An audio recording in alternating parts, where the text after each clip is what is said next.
Hi, my name is Matt Martinez here with Odessa Fire Rescue. Today I'm going to be teaching a brief class on how to don and doff your structural firefighting gear. Mr. Levi Sherrill is going to be the one that's going to be helping me out today. So just a little quick overview of what we got here. He's got his bunker boots, he's got his bunker pants, his coat, he's got his mask, his helmet, and his SCBA. So one of the things that Mr. Sherrill is going to go ahead and go over is just checking his gear for any frays, any tears, any excess of burns, anything like that. All of this gear follows the NFPA 1971 standards. So like I said, Mr. Sherrill is just checking his gear, making sure everything's good on it. And then after that, he's also going to check his air pack to also ensure that the bottle doesn't have any sort of dents, any punctures, anything like that. Also, the air bottle is going to have sufficient PSI, especially when he enters a structure fire.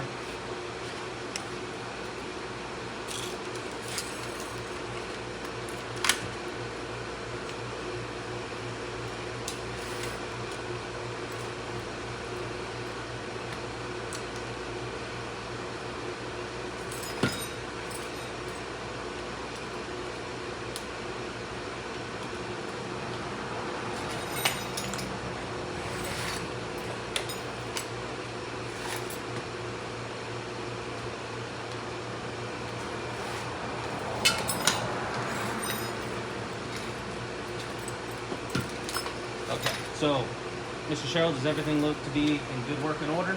Great. Perfect. So the next thing that Mr. Sherrill here is going to go ahead and do is he's going to go ahead and start performing donning his gear. And he's going to do it in a nice slow manner, so that way for people who are unfamiliar on donning their gear, he can kind of show you a step-by-step process. So the first thing he's going to go ahead and do is he's going to go ahead and kick off his shoes. And once he does that, go ahead, step right into his bunker boots.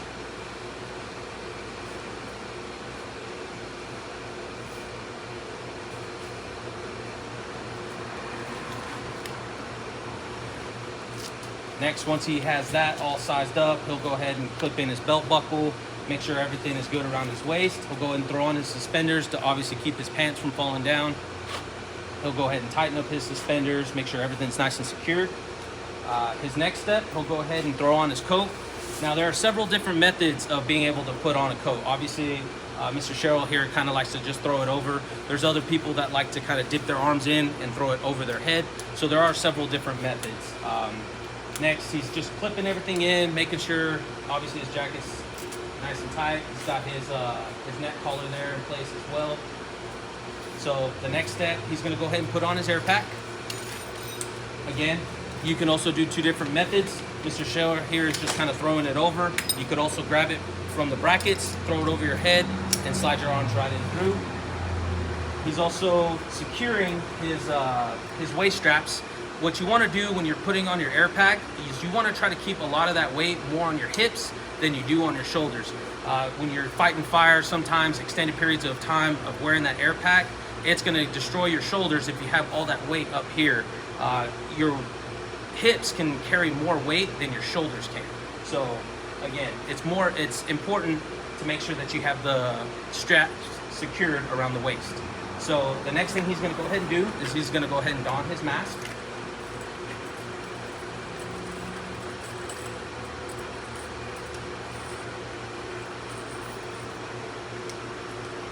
So one of the key things that he did just do, and I'm not sure if you saw it, was he threw his strap over his head. Sometimes when you get into a little bit of a hurry, you'll let that strap hang low, and that can sometimes cause problems, especially when you're working in interior fire.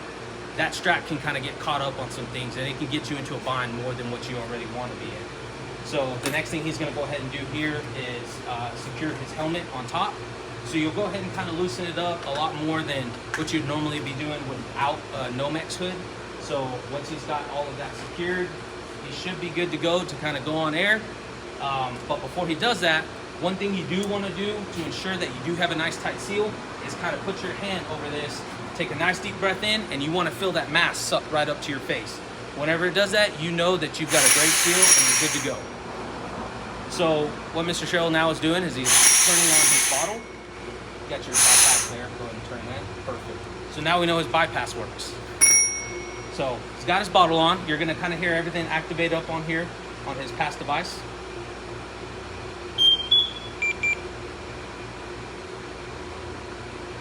So now it's kind of entering its little power mode. And we can see here that Mr. Sherrill is at 4,500 PSI. And that is optimal for structural firefighting. So once he's done that, he can go ahead and connect to air. And he's good to go. There's one last thing that Mr. Sherrill's forgetting, and it's his gloves. Some people don't like to put on their gloves until the very last moment because sometimes you have problems with dexterity and everything like that. So once he's got his gloves on, he's timed out, he's good to go, interior, and he's ready.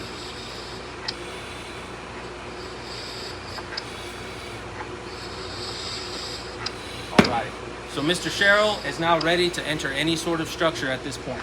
So from this point on, he can go ahead and start to don his gear. So the first thing you're going to go ahead and do is disconnect from your SCBA. Make sure you want to keep this clipped in at all times, because if you let this dangle and start hitting things, you can actually damage this and you will have a non-functioning SCBA.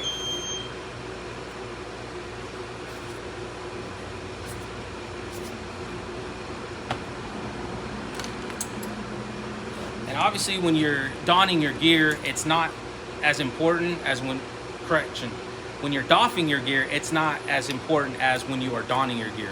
Whenever you're donning it, you want to try to aim for under 1 minute and 20 seconds. Obviously, Mr. Sherrill didn't meet that, but that's because we're doing this for educational purposes. We don't want to try to rush through everything and, miss a couple of steps that maybe somebody didn't see.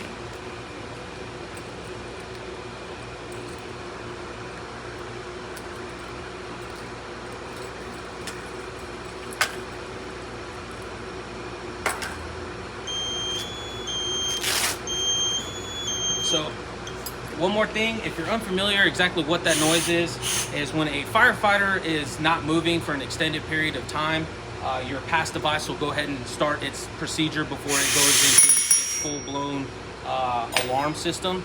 And sometimes what can happen is this will help locate down firefighters who are unable to manually activate their pass device. So if they're incapacitated or anything, this can alert other firefighters to know exactly where they're at and not have any sort of visual on those down firefighters. So again, he's just kind of working in reverse here. He's removing his coat.